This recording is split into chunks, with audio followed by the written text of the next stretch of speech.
Okay, I took a nap, rested the mind, and then was meditating, and I had a really thought. Let's call it a thought.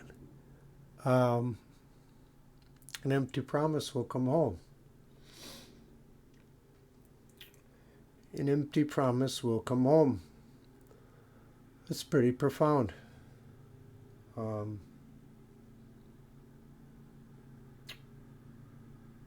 huh.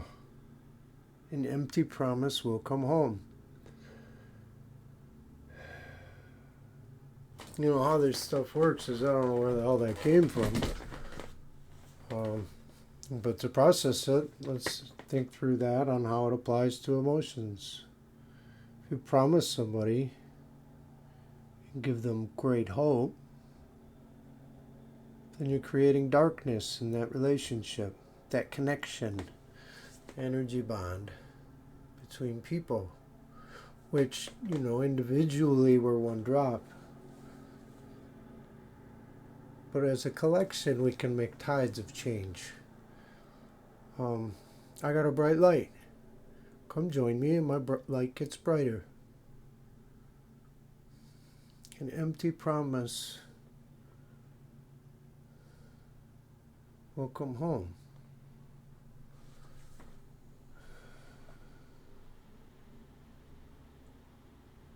Listen, please. We learn our lessons one at a time. And each time the lesson gets tougher to learn.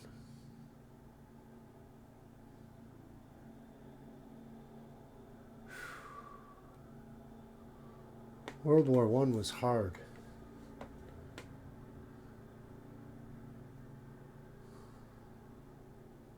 World War II was harder.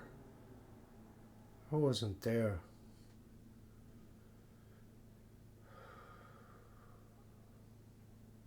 We have to stop the fighting. We didn't learn our lesson. It's fundamental. It's in the thou shalt not universe, right? Thou shalt not kill. Gosh, please, with all my heart, with all his glow, listen to what I'm saying. We don't need violence anymore. Stop fighting in the UK to make a better UK. That doesn't work. And Hamas and Hezbollah aren't the bad guys, and neither are the Jews. We're all God's creation. Please. An empty promise will come home. Who makes the emptiest promises? You folks. Who are you? Stand up. Change. Please. It doesn't end. The devil never wins. We've all been told a lie. I haven't been told the lie, but the lie's out there. There is no God. And how they execute this so that people believe it is to manifest something, right? Because you can manifest anything. So when you're super duper angry, you make things that make the world worse. The anger, the emotion, anger, it makes the world worse. It's part of my perspective. Ask the Little League. They know me by name. They made me so angry. I generated so much nonsense because I was so mad. Didn't work for any of us. Thank God I calmed down. That would have ended terrible.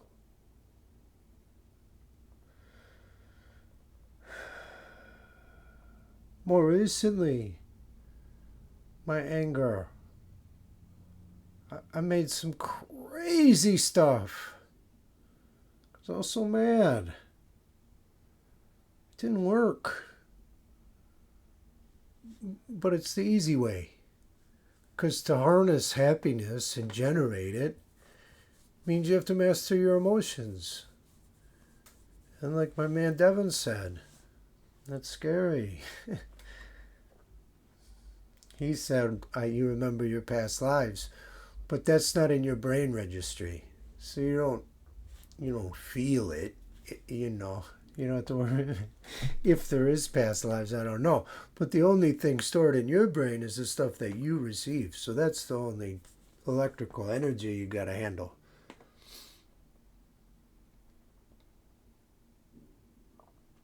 Can we please start getting along?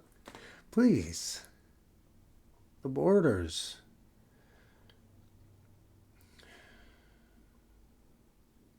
They're not real. And the longer they've been there, the more they mean. That should be a good sign. The darkness has been winning for a long time. The borders that are most hotly contested are the ones that have been there the longest. They've lived through the most ancestry. There's only one way to turn this around. The point is to make you not believe there's a God. And then use anger to create something in front of you and be like, see? None of it matters. You can do whatever you want. Make whatever you want. And then then you get the scientists backing that because they're supporting the evil. They don't know it. They don't know it. I don't believe. I think they intentionally are trying to give us the right answer. They got the wrong yin-yang color. So they come up with the wrong answer. Happy and joy builds the most brilliant stuff. Happy and joy is the good stuff. An empty promise comes home to you. Promise something to somebody and you don't at least try your ass off to execute, it'll come home to you. And you might still have all your money and still have all your big houses and access to all the stuff. But life gets harder for everyone. It's a giant data pyramid. Giant, giant, giant. And it's getting bigger, the data. It's getting harder to decipher. Good will never win, so it's just getting more and more challenging. More and more emotions, more and more thoughts, more and more and more and more.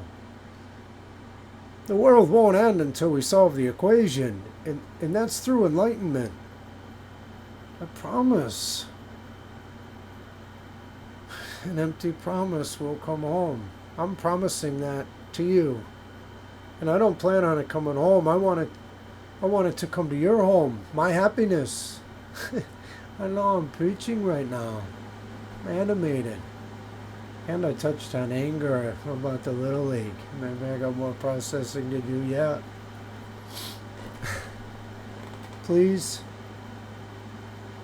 I know how small this world is. I know how quick things travel. People don't. They think they're lost in traffic. They think that we're all 1 in 8 billion. We're not, are we? We're all a bucket. An algorithm. We're not. I wouldn't be able to figure out 8 billion. But if I think all the people that share certain thoughts, you kind of categorize them, put them in a different bucket and move on. Is it accurate? No. But the more buckets I created, the more accurate it became. Attributes, relational databases. That's what I've done my whole career. And it's the same shit. Just create an attribute to make the information more identifiable. And the cool thing is no one has to do it because I can walk us through it all. But you have to hear me. You have to listen. We have to fix this now because it's just going to get harder. The lessons get harder and harder. And humans have suffered enough. Let's find the happiness together. It's there. We know where it is. I'll take us there. I'm not some false prophet. You think that the Bible has the false prophet in there to prevent somebody from speaking their mind because you don't want to be the one standing up at the wrong time. I'm telling you to believe in yourself. And if you come with me, I'll help you believe in yourself, and then you believe in me. And then we'll create the greatest connections on the planet, and our light will fix this planet with good intentions. Please hear me out. I'm talking to everybody. I don't care where you're at. Understand, the hardest places to live have the most special people. The more trauma you've been through, the more you get to manifest. You manifest the darkness. That's why it gets harder to live there. Looking at you, Siberia. But seriously, we get to create whatever we want. If we concentrate on the negatives, we're going to create more negatives. If we concentrate on the positives, we can create more magical shit than you guys could ever imagine. I always say Michael Jordan couldn't have jumped from the free throw line unless he imagined it first. It wasn't him that did it. Michael Jordan imagined it. But because he thought it was real, because he believed in himself, and because we all watched in awe, that's the point. That's how it works. Uh-oh, 12 minutes.